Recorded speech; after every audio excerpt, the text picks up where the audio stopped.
Yo les gens, c'est Axel Éponge 974, bienvenue sur ma chaîne. Je voudrais vous faire partager mon impression sur Call of Duty Advanced Warfare. Après avoir observé la bande-annonce pour le multijoueur officiel, j'ai constaté que c'est une partie similaire à Titanfall. Je me trompe peut-être, mais ce n'est pas le sujet qui m'intéresse le plus.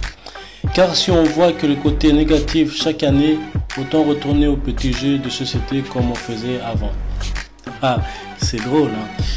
Donc, pour revenir à nos moutons, je vais vous détailler les informations que j'ai pu récolter sur le réseau du net.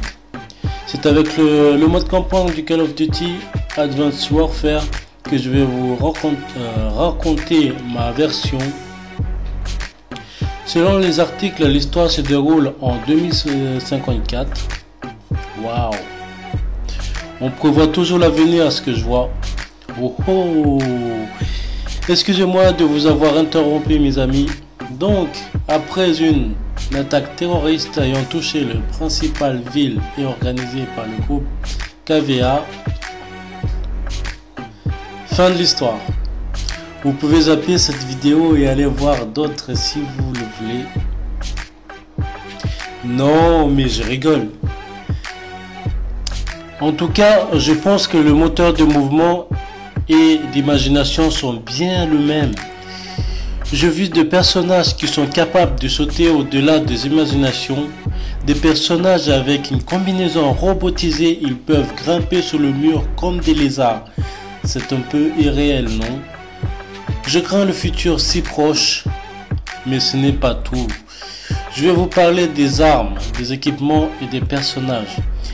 D'après ce que j'avais vu sur la vidéo de la nouvelle bande-annonce officielle, j'ai pu voir que les armes n'ont pas vraiment changé, à part l'arme laser qui est selon moi n'est pas vraiment très intéressant. Car j'aurais préféré avoir des balles incendiaires ou explosives. Ce sera plus excitant et c'est stratégique. Pas vous? On retrouve aussi une grenade explosive sous forme de l'oracle comme sur Call of Duty Ghost. C'est beaucoup développé, mais ça reste similaire encore une fois. Attaquons-nous maintenant aux équipements des armes. Je vois ce qui se passe dans votre tête. J'allais dire la même chose. Donc, même si je sais que vous avez déjà deviné avant moi, je vais vous le dire quand même. Dans le précédent Call of Duty, on sait déjà qu'on peut combiner les armes avec une poignée avant, viseur laser et le sous-canon. Tout cela n'a pas vraiment disparu dans cet épisode de Call of Duty.